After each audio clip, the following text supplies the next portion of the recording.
بسم اللہ الرحمن الرحیم۔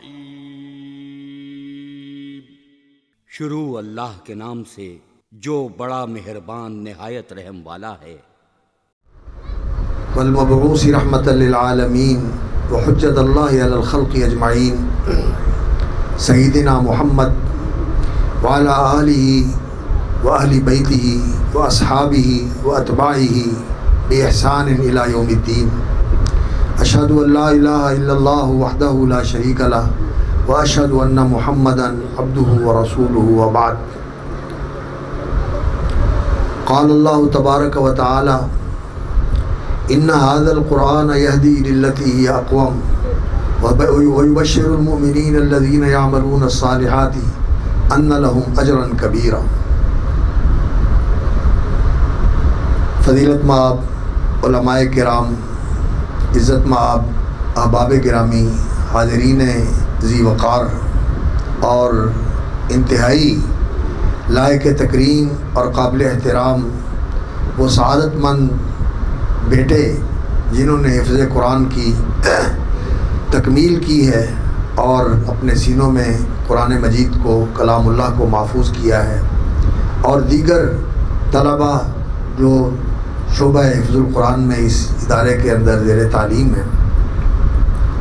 قرآن مجید یہ اللہ کا کلام ہے اور یہ کتاب ہدایت ہے، اور یہ اللہ رب العزت کا بہت بڑا احسان ہے کہ اللہ رب العزت نے انسانوں کی رہنمائی کے لیے آپ کلام فرمایا اور انسانوں کے لیے یہ کتاب ہدایت اتاری۔ یہ اللہ تعالیٰ کا بہت بڑا احسان ہے۔ انسان کو پیدا کرنا یہ بھی احسان ہے، اور پھر اس انسان کو دل اور دماغ، عقل اور شعور، فہم اور تدبر کی قوتیں اور صلاحیتیں عطا فرمائی، یہ بھی اللہ رب العزت کا احسان ہے۔ وگرنہ اگر انسان جانوروں جیسا ہوتا تو کیا کر سکتا تھا انسان؟ اللہ رب العزت نے اسے جانوروں سے برتر پیدا کیا۔ اللہ رب العزت نے اسے دل دیا جو روح کا مسکن ہے، اور اللہ رب العزت نے اس کو دماغ دیا جس کو دل کنٹرول کرتا ہے، اور دماغ کے اندر اور دل کے اندر اللہ رب العزت نے عقل کا مادہ رکھا ہوا ہے۔ عقل جو ہے وہ صرف دماغ میں نہیں ہے، بلکہ دماغ تو یہ جسم کو کنٹرول کرتا ہے، لیکن دماغ کو دل کنٹرول کرتا ہے، اور دل کے اندر روح کا مسکن ہوتا ہے۔ تو اللہ رب العزت نے فرمایا لہم قلوب لا یفقہون بہا، دل ہیں ان کے جن سے وہ سمجھتے نہیں۔ تو جو سمجھنے والا دل ہو وہ وہی ہے جس کے اندر عقل ہوتی ہے۔ تو امام شنقیطی رحمۃ اللہ علیہ نے اپنی کتاب اضواء البیان میں اس حقیقت کو بڑا واضح فرمایا ہے کہ قرآن مجید کی آیات سے یہ ثابت ہوتا ہے کہ عقل اور فہم کا اصل محل جو ہے وہ دل ہے، اور دماغ جو ہے دماغ کو دل استعمال کرتا ہے، اور دماغ جو ہے وہ انسان کے بدن کو استعمال کرتا ہے۔ یہ اللہ رب العزت نے نظام بنایا ہوا ہے۔ تو قرآن مجید یہ کتاب ہدایت ہے، یہ انسان کی رہنما کتاب ہے، اور انسان عقل سے جو کچھ سیکھتا ہے، جو کچھ سمجھتا ہے، غور و فکر کر کے، سوچ بچار کر کے، وہ صرف اس ظاہر تک محدود ہے جو ہمیں نظر آتا ہے۔ جس کے بارے میں کسی نے بتایا کہ میں نے دیکھا، وہ ہم نے سن لیا۔ جس کے بارے میں انسان نے خود دیکھا اور اس کو دیکھ کر بھال کر جان لیا۔ یہ سن کے، یہ دیکھ کے جس کے بارے میں انسان کو معلومات ہوتی ہے، ان کے بارے میں تو انسان کی عقل کچھ سوچ سکتی ہے، لیکن جو ایسی حقیقتیں ہیں، غیبی حقیقتیں اس کائنات کی، جن کے بارے میں انسان کو نظر بھی نہیں آتا اور کسی نے دیکھ کر آنکھوں سے بتایا بھی نہیں ہے، تو ایسی جو غیبی حقیقتیں ہیں ان تک انسان کی رسائی نہیں ہو سکتی جب تک قرآن مجید کی رہنمائی نہ ہو۔ تو اللہ رب العزت نے اس ظاہری دنیا کے اندر انسان کی رہنمائی کے لیے بھی قرآن مجید کو ہدایت بنا کر نازل کیا، اور وہ غیبی حقائق جو اس کائنات کے اندر بہت وسیع پیمانے پر موجود ہیں، ان کے متعلق بھی رہنمائی کرنے کے لیے اللہ رب العزت نے اس قرآن مجید میں ہدایت نازل فرمائی، اور انسان کی بلائی اور اس کی بہتری، اس کی کامیابی اور اس کی سعادت مندی اور اس کی ظفر مندی اسی چیز کے اندر ہے کہ یہ قرآن مجید کی ہدایت کو قبول کر کے اس کے مطابق اپنے آپ کو ڈال لے، بدل لے، اس کے مطابق اپنے آپ کو چلا لے۔ اللہ رب العزت نے قرآن مجید میں جو فرمایا ہے، الذین آتیناہم الکتاب یتلونہ حق تلاوتہ اولئک یؤمنون بہ ومن یکفر بہ فاولئک هم الخاسرون۔ فرمایا الذین آتیناہم الکتاب، جن کو ہم نے کتاب دی، یتلونہ حق تلاوتہ، وہ اس کی تلاوت کرتے ہیں جیسے تلاوت کرنے کا حق ہے۔ عبداللہ بن عباس سے بھی منقول ہے رضی اللہ تعالیٰ عنہ، جو ترجمان القرآن تھے، اور عبداللہ بن مسعود رضی اللہ تعالیٰ عنہ سے بھی منقول ہے، جو قرآن کے بڑے حافظ بھی تھے، قاری بھی تھے، اور قرآن کے بہت بڑے معلم بھی تھے۔ نبی صلی اللہ علیہ وسلم کے ان شاگردوں میں سے تھے جنہوں نے رسول اکرم صلی اللہ علیہ وسلم سے براہ راست قرآن پڑھا، اور وہ فرماتے ہیں کہ 70 صورتیں قرآن کی ایسی ہیں جو میں نے نبی صلی اللہ علیہ وسلم پر صورت نازل ہوئی تو سب سے پہلا شاگرد جس کو اس صورت کو سیکھنے کی اور نبی صلی اللہ علیہ وسلم سے سن کر یاد کرنے کی سعادت حاصل ہوئی، وہ عبداللہ بن مسعود تھے۔ تو عبداللہ بن مسعود قرآن کے بہت بڑے عالم تھے۔ تو وہ کہتے ہیں کہ یتلونہ حق تلاوتی کا معنی یہ ہے، ایک تو یہ کہ وہ قرآن مجید کو پڑھتے ہیں جیسے پڑھنے کا حق ہے۔ اس کا کیا معنی؟ کہ قرآن کے الفاظ کو صحیح پڑھا جائے، اور عربی لہجے میں پڑھا جائے، اور عربی رنگ میں پڑھا جائے۔ ہمارا جو رنگ ہوتا ہے پڑھنے کا، اس میں بعض اوقات ہم الفاظ کو صحیح ادا نہیں کرتے، اس پہ محنت کرنی چاہیے، جس کو تجوید کہتے ہیں۔ قرآن مجید کے الفاظ کو صحیح درست کر کے پڑھنا چاہیے۔ اور دوسرا، تلاوت کا معنی عربی زبان میں ہوتا ہے کسی چیز کی پیروی کرنا، کسی چیز کو اپنا امام بنا لینا، اپنا راہبر پیشوا بنا لینا، پھر اسی کے مطابق زندگی گزارنا، یہ بھی تلاوت کا معنی ہوتا ہے۔ اہل علم بھی یہاں مجلس میں تشریف فرما ہے۔ انتہا الجزء الاول ویتلوہ الجزء الثانی، مشکات کے آخری صفحہ جو ہے پہلی جلد کا، اس پر لکھا ہوتا ہے ویتلوہ الجزء الثانی، دوسرا جز جو ہے وہ اس کے پیچھے آ رہا ہے۔ تو پیچھے آنے کے لیے بھی تلا یتلو کا معنی ہوتا ہے تلو الشیء، یعنی ایک کے پیچھے دوسرا ہو تو اس کو کہتے ہیں جا تلوہ، یعنی اس کے پیچھے آیا۔ تو یتلو کا معنی اس کے پیچھے چلنا بھی ہوتا ہے۔ تو قرآن زندگی کا دستور ہے، یہ زندگی کی رہنما کتاب ہے، اس کے مطابق زندگی گزارنی چاہیے۔ تو قرآن مجید کو پڑھا بھی جائے اور قرآن مجید پر عمل بھی کیا جائے۔ قرآن مجید کو اللہ رب العزت نے اس لیے نازل کیا، اور جو لوگ قرآن مجید کو حفظ کرتے ہیں، اس کے الفاظ کو حفظ کرتے ہیں، اللہ اکبر، تو قرآن مجید کے الفاظ کو جہاں محفوظ کرنا ہے اور سینے میں انہیں محفوظ رکھنا ہے اور ان کی حفاظت کرنی ہے، وہاں اس بات کی بھی ضرورت ہے کہ قرآن مجید کے احکام اور قرآن مجید کی حدود کی بھی حفاظت کی ہے۔ جو قرآن کے احکام ہیں، اللہ رب العزت نے قرآن میں جو حکم دیے ہیں کہ یہ کرنا ہے اور اس کو بجا لانا ہے، یہ نہیں کرنا، اس سے بچنا ہے، یہ قرآن مجید کے احکام جو کرنے کے ہیں، جو نہیں کرنے کے، ان احکام کی پابندی کرنا اور ان کی حفاظت کرنا۔ اور اسی طرح جو قرآن مجید نے حدود مقرر کر دی ہیں کہ اس حد تک انسان بڑھ سکتا ہے، اس سے آگے نہیں جانا، آگے حرام اور ممنوع کا دائرہ شروع ہو جاتا ہے، جو بالکل انسان کے لیے جائز نہیں ہے کہ اس کے اندر قدم رکھے۔ تو قرآن مجید کے احکام اور حدود کی بھی حفاظت کرنی ہے۔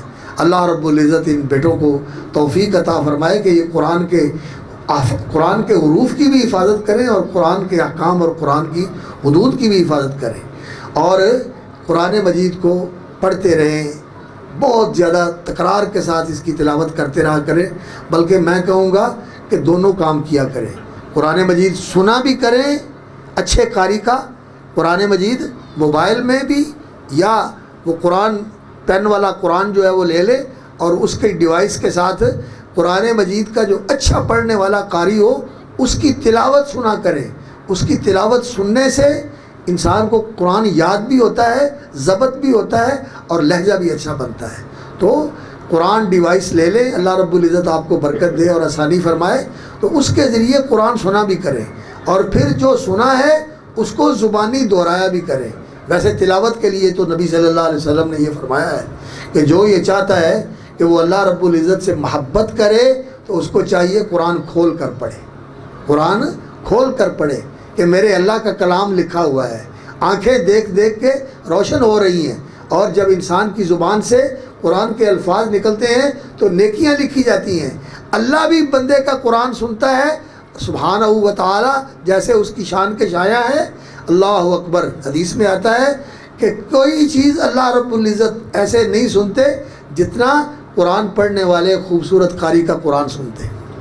اللہ قرآن سنتے ہیں بندے کا. اللہ سب باتیں سنتا ہے, دعائیں بھی سنتا ہے, پکارے بھی سنتا ہے, سورنا بھی سنتا ہے. جو کوئی کہتا ہے اللہ رب العزت اس کی بات سنتا ہے.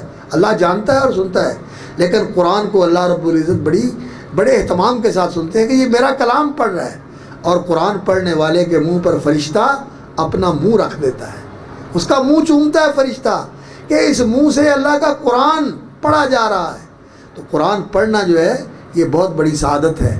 لیکن ضبط کرنے کے لیے حافظوں کو چاہیے کہ وہ قرآن مجید سنیں بھی اور پھر اس کو دہرائیں.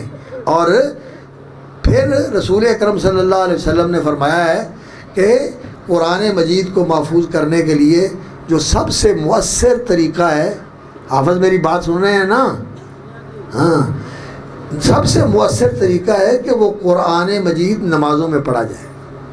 فرمایا من قام بہ حفظہ ومن ترکہ نسیہ. جو قرآن مجید نمازوں میں پڑھتا ہے, سنتوں کے اندر, تہجد کے اندر, نوافل کے اندر زبانی قرآن کی تلاوت کرتا ہے, حافظہ وہ اس کو یاد رکھے گا. اور جو قرآن سے قیام کرنا چھوڑ دیتا ہے وہ اس کو بھول جاتا ہے. تو قرآن سننا بھی ہے, قرآن پڑھنا بھی ہے, اور قرآن نمازوں میں پڑھنا ہے. اور اللہ تعالیٰ غنی کے رحمت کرے, مولانا ساجد صاحب ذکر کر رہے تھے, قاری نوید الحسن صاحب رحمۃ اللہ علیہ کا. وہ مجھے بتا رہے تھے ان کی مسجد کے نمازی کہ انہوں نے فجر کی نماز میں 4 مہینوں کے اندر پورا قرآن مجید ختم کیا.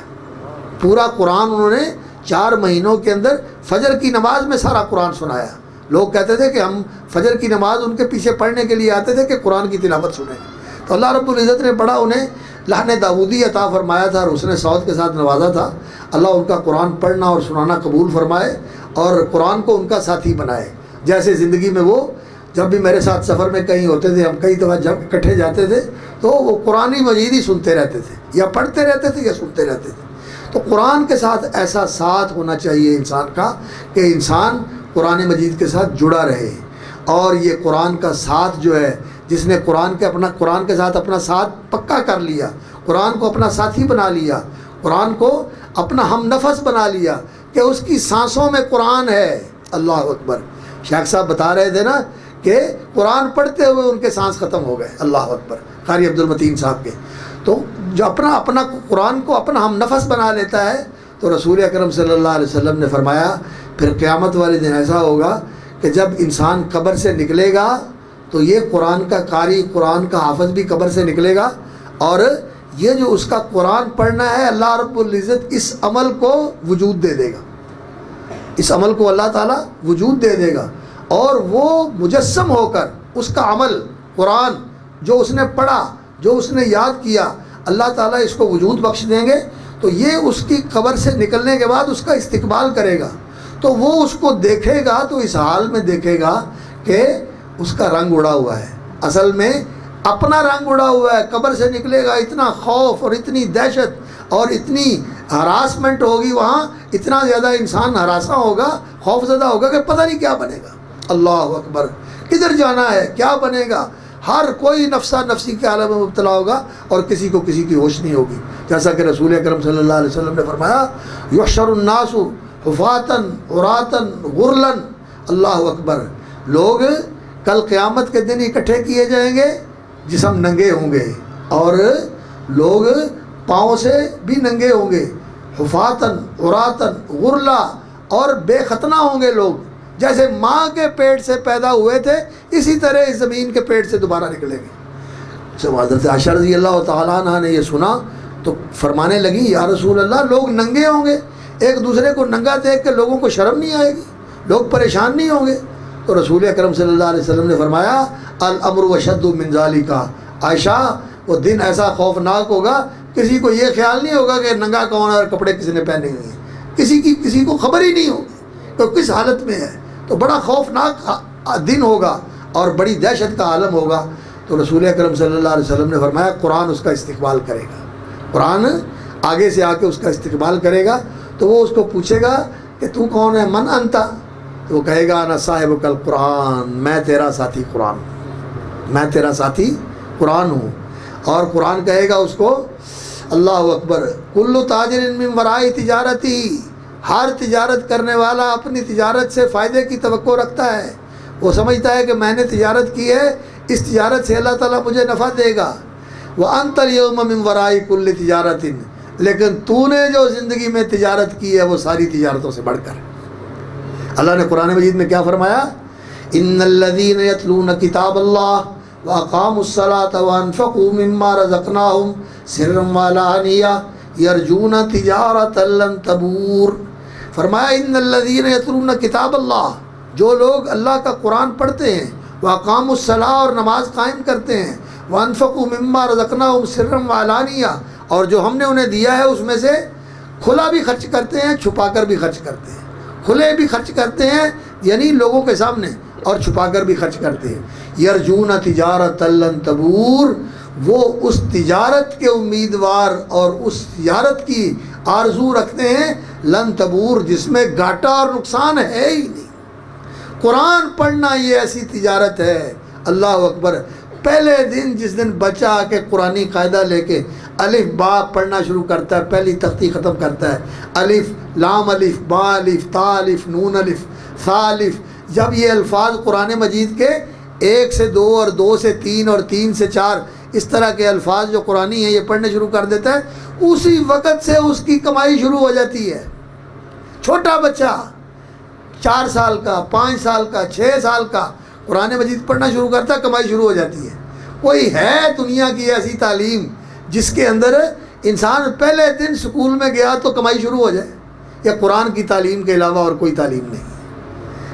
بچے کے لیے بھی نیکی لکھی جاتی ہے اور اس کے ماں باپ کے لیے بھی لکھی جاتی ہے اور اس کے استاد کے لیے بھی لکھی جاتی ہے. یہ ایسی کمائی ہے.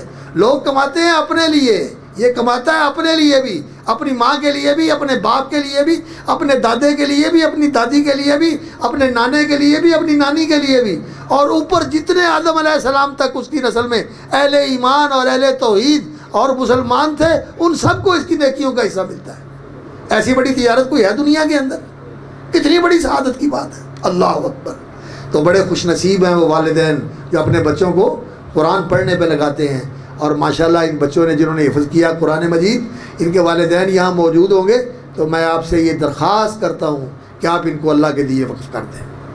اللہ کا قرآن انہوں نے پڑھ لیا ہے، اور اس قرآن کا ان کو عالم بنائیں، اور اس قرآن کا ان کو معلم بنائیں، اور اس قرآن کا ان کو خادم بنائیں. اور رسول اکرم صلی اللہ علیہ وسلم صرف قرآن کے الفاظ پڑھ لینا ہی کافی نہیں ہے، قرآن کے معنی و مطالب کو سمجھنا بھی ضروری ہے. اور قرآن مجید کے معنی اور مطالب کو جان کر پھر قرآن مجید کی تعلیم دینا، قرآن کے الفاظ سکھانا، قرآن کا مفہوم بتانا، قرآن کے احکام بتانا، قرآن مجید کے حقائق و معارف کو عام کرنا، یہ ساری چیزیں قرآن کی تعلیم میں آتی ہیں. اللہ اکبر. نبی صلی اللہ علیہ وسلم نے فرمایا خیرکم، یہ امت محمد صلی اللہ علیہ وسلم، یہ دنیا میں جتنی امتیں آئیں اس سے پہلے، کتنی آئیں؟ 1 کم 70 امتیں امت محمد صلی اللہ علیہ وسلم سے پہلے اس دنیا میں آئیں. نبی صلی اللہ علیہ وسلم نے بھی فرمایا، بلکہ اللہ نے قرآن مجید میں فرمایا کنتم خیر امت، تم سب سے بہترین امت ہو، اخرجت للناس، جسے لوگوں کی رہنمائی اور لوگوں کی ہدایت کے لیے اللہ رب العزت نے کھڑا کیا ہے. تم نے نبیوں والا کام کرنا ہے، لوگوں کو دین کا پیغام پہنچانا ہے اور دین کی رہنمائی لوگوں کو بتانی ہے تم نے کہ دین کیا کہتا ہے.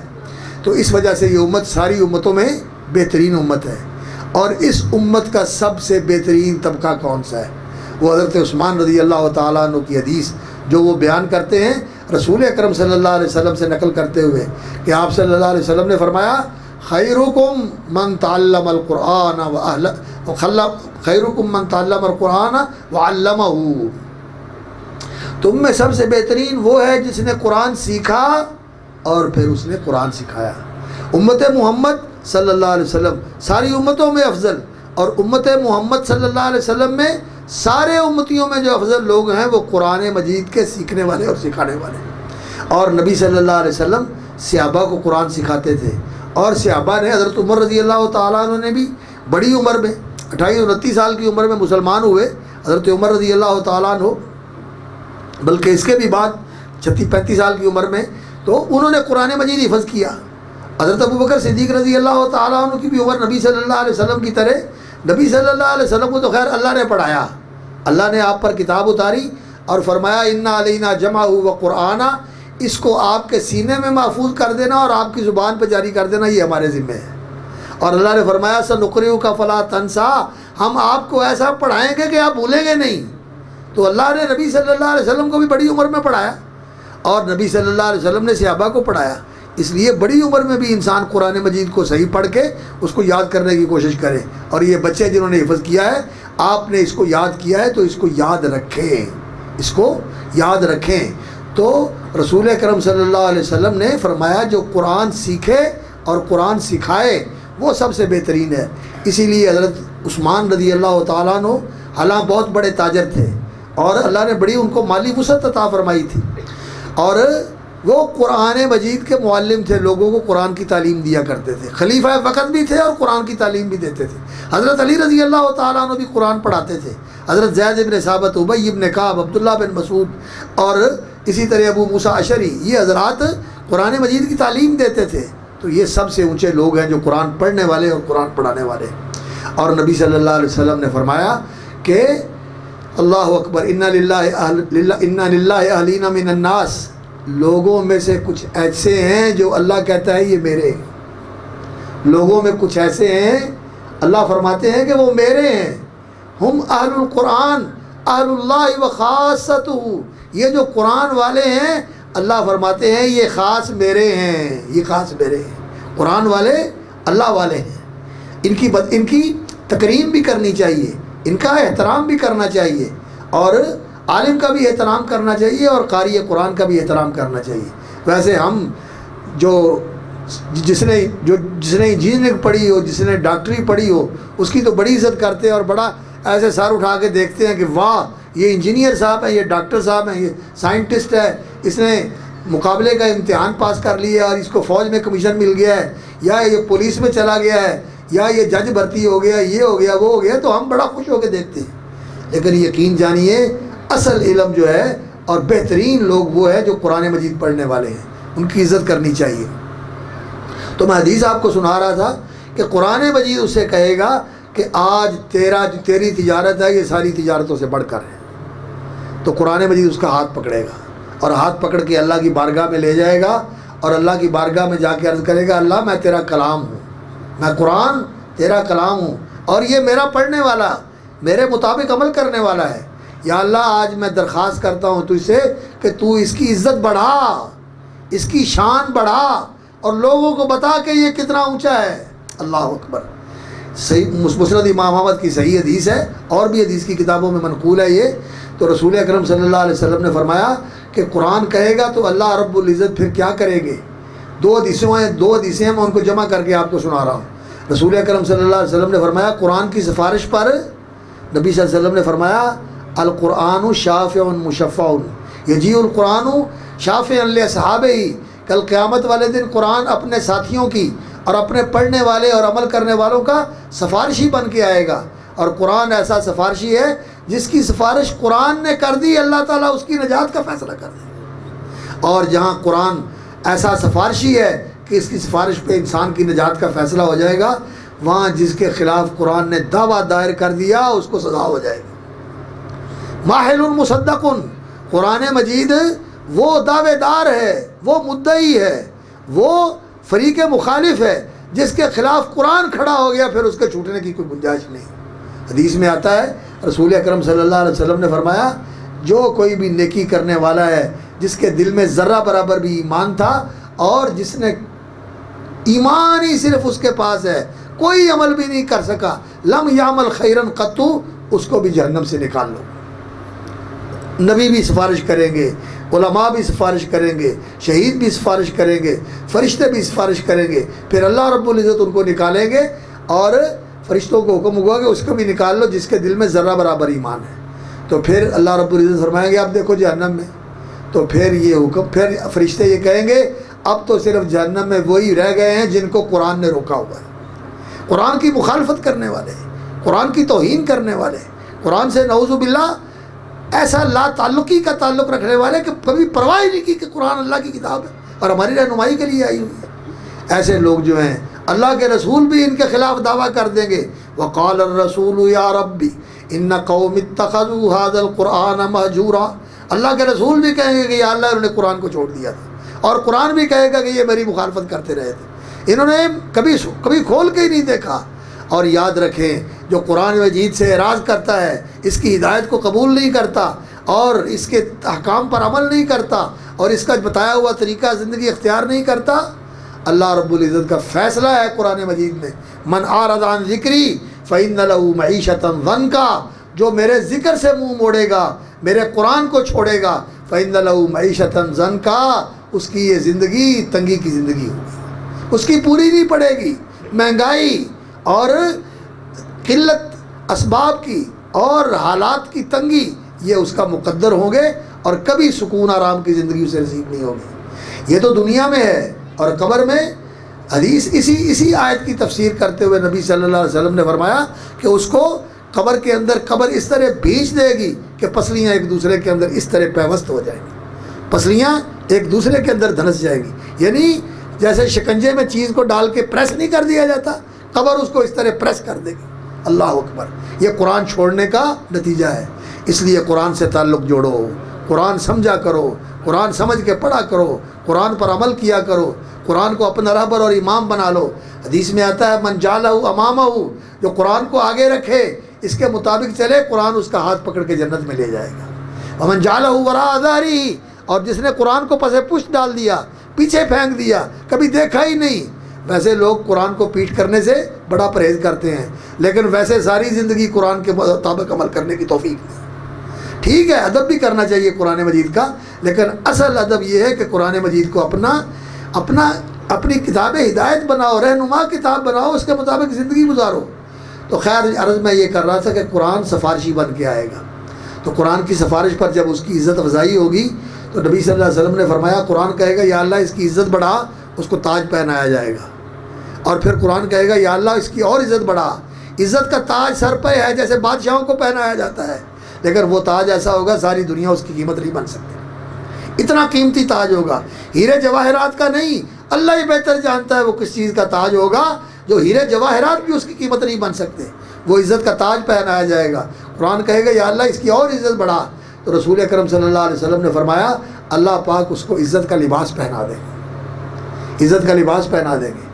اور پھر قرآن کہے گا یا اللہ اس کی اور عزت بڑھا، تو اس کو جنت کی الاٹمنٹ کا سرٹیفکیٹ اللہ پاک اس کے دائیں ہاتھ میں دے دے گا، جا تیرے نام جنت کی بادشاہی الاٹ کر دے۔ اور قرآن کہے گا یا اللہ اس کی عزت اور بڑھا، تو پھر رسول اللہ صلی اللہ علیہ وسلم نے فرمایا کہ اللہ تعالیٰ اس کے دوسرے ہاتھ میں یہ سرٹیفکیٹ دے دیں گے کہ یہ ہمیشہ ہمیشہ کے لیے تیری ہے، نہ تجھے کوئی تحریک عدم اعتماد کے ساتھ یہاں سے نکالے گا، اور نہ کوئی مارشل لا لگا کے تمہیں یہاں سے نکالے گا، اور نہ ہی تمہیں کان سے پکڑ کے کوئی نیچے اتار دے گا، نہیں، یہ ہمیشہ ہمیشہ کے لیے تیری بادشاہی ہے۔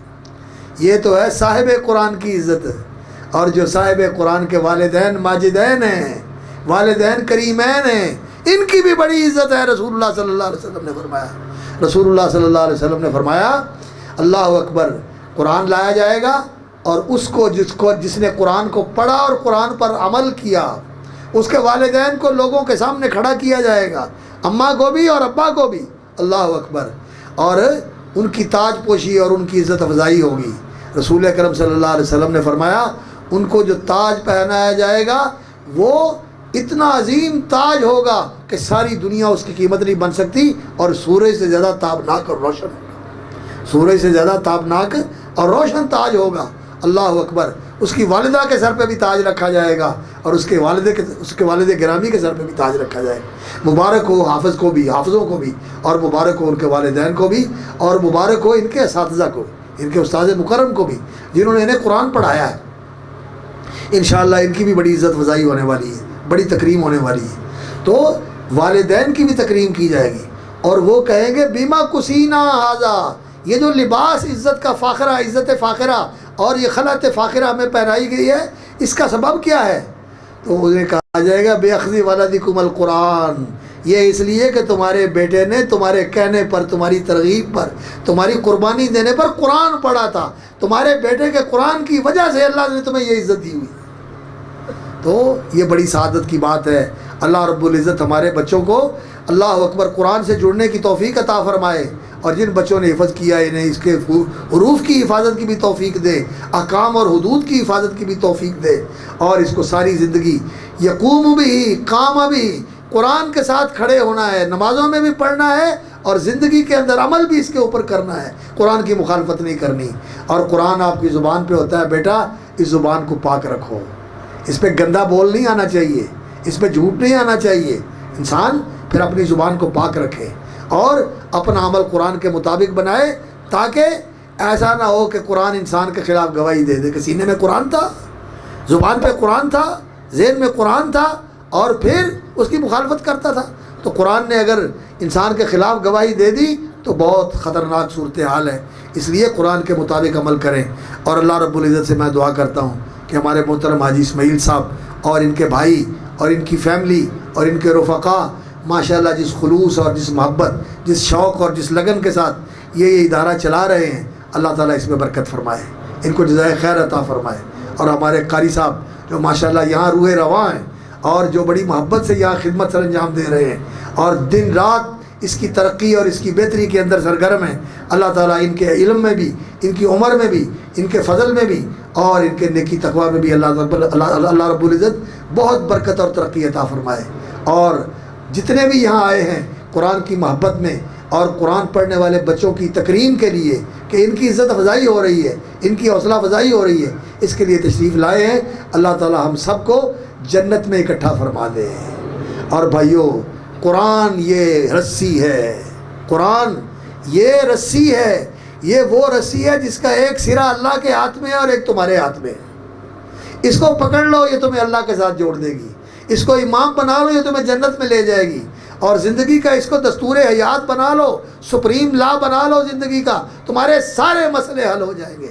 آج خدا کی قسم ہمارے ملک کی جو ابتر حالت ہوئی ہے، معاشی طور پر دیوالیہ ہو رہا ہے اور دشمن دانت پیس رہا ہے کہ اس ملک کو کمزور کر کے اس کے حصے بکھرے کر دیے جائیں، اس کو ٹکڑے ٹکڑے کر دیے جائیں.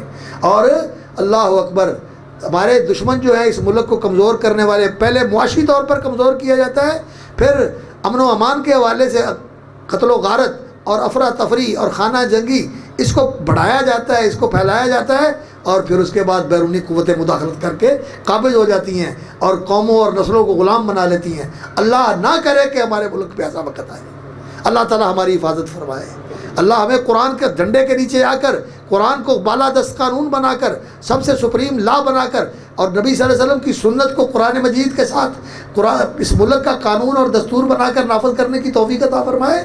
اور ہم اللہ کے ساتھ وہ کیا ہوا وعدہ پورا کریں، جو کہ اس حدیث میں ہے جو عبداللہ ابن عمر رضی اللہ تعالیٰ عنہ روایت کرتے ہیں کہ جب کوئی قوم اللہ کے ساتھ اور اللہ کے رسول کے ساتھ کیا ہوا وعدہ توڑتی ہے تو اللہ تعالیٰ دشمن کو مسلط کر دیتا ہے، اور دشمن ان کے خزانے اور ان کی خیرات سمیٹ کر لے جاتا ہے، ان کی زمینوں پر بھی قبضہ کر لیتا ہے، ان کے علاقوں پر بھی قبضہ کر لیتا ہے. اور اللہ اکبر، جب لوگ ما لم تحکم ائمتہم بکتاب اللہ، اور جب لوگ اللہ کی کتاب اور اللہ کے قرآن اور اللہ کی شریعت کے مطابق فیصلے نہیں کرتے، وَيَتَخَيَّرُوا مِمَّا أَنزَلَ اللَّهُ، اور جو اللہ نے اتارا ہے اس میں سے مرضی کا لیتے ہیں اور جو مرضی کا نہیں ہوتا وہ چھوڑ دیتے ہیں. ہم کیا کرتے ہیں؟ یہی حال ہے ہمارا کہ جو مرضی کا ہے وہ لے لیا، جو وارے میں ہے وہ لے لیا، جہاں قربانی دینی پڑتی ہے، جہاں مشقت اٹھانی پڑتی ہے اس کو چھوڑ دیا. سود کی حرمت یہ بھی قرآن میں ہے، جہاں امن و امان قائم رکھنا قرآن میں ہے.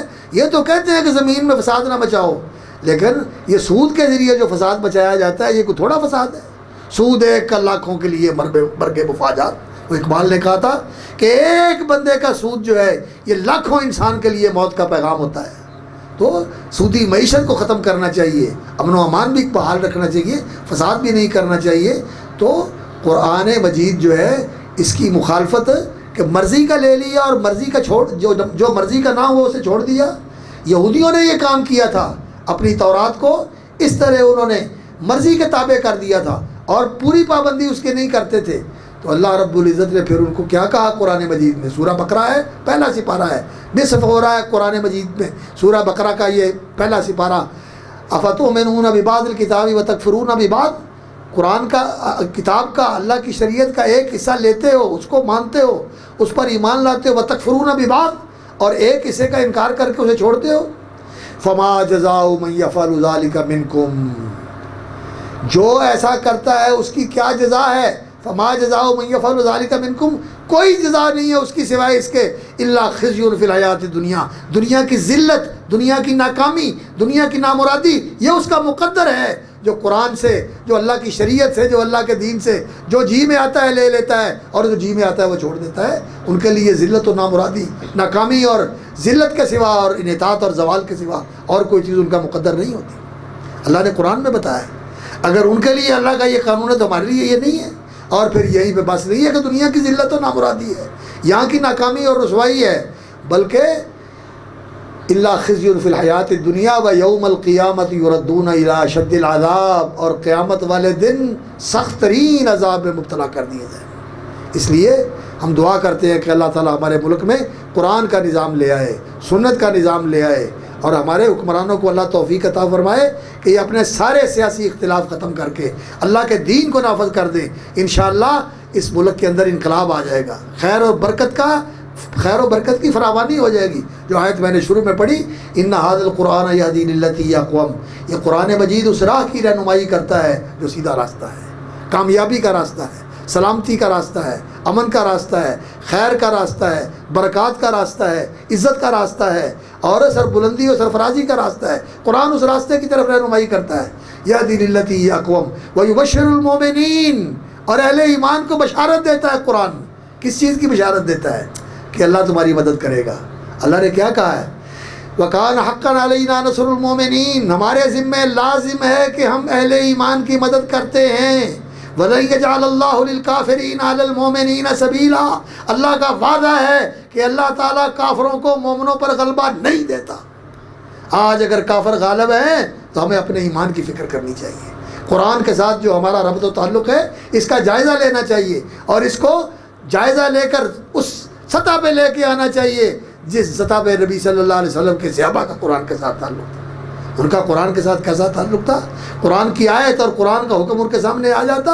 کان وقافا عند کتاب اللہ، عمر بڑی ہیبت تھی ان کی، آواز بھی بڑی روبدار تھی، لیکن جب اللہ کی کتاب کی آیت آ جاتی تو عمر کے ہاتھ کھڑے ہو جاتے تھے. عمر کے ہاتھ کھڑے ہو جاتے. اللہ ہمارے حکمرانوں کو بھی ایسا ہی بنا دے کہ یہ قرآن کی آیت کے سامنے کھڑے ہو جانے والے بن جائیں، اور اس کو ماننے والے اور اس کی تعمیل کرنے والے بن جائیں. تو اللہ رب العزت نے اہل ایمان کو بشارت دینے والا قرآن بنایا. وَيُبَشِّرُ الْمُؤْمِنِينَ الَّذِينَ يَعْمَلُونَ الصَّالِحَاتِ أَنَّ لَهُمْ أَجْرًا كَبِيرًا، ان کے لیے آخرت میں بھی بڑا اجر کبیر اور دنیا میں بھی اس کا بڑا فائدہ ہے. تو اللہ رب العزت ہمارے ملک پہ کرم کرے اور اس پہ رحم فرمائے، اور اللہ رب العزت اس کو استحکام نصیب فرمائے. سیاسی اور مذہبی اعتبار سے اللہ تعالیٰ ہم آہنگی، اتفاق اور اتحاد کی فضا پیدا کرے، اور امن و امان کے حوالے سے اللہ تعالیٰ اس ملک میں امن و سلامتی قائم رکھے، اور اس کو خانہ جنگیوں اور باہمی کشت و خون سے محفوظ رکھے. اور اللہ رب العزت جو ہمارے مسائل ہیں، تنگی ہے، سیلاب ہیں، بارشیں ہیں، بارشوں کی کمی ہے، کبھی زیادتی ہو جاتی ہے، کبھی کمی ہو جاتی ہے، اور اسی طرح موسموں کی سختیاں ہیں، اللہ تعالیٰ ان سے بھی ہماری حفاظت فرمائے، اور اللہ تعالیٰ اس ادارے کو برکت اور ترقی عطا فرمائے. اللہ رب العزت ہمارے جو ماشاءاللہ حاجی اسماعیل صاحب اور ان کے سارے رفقا ہیں، ان کی زندگیوں میں برکت دے اور انہیں مزید توفیق عطا فرمائے.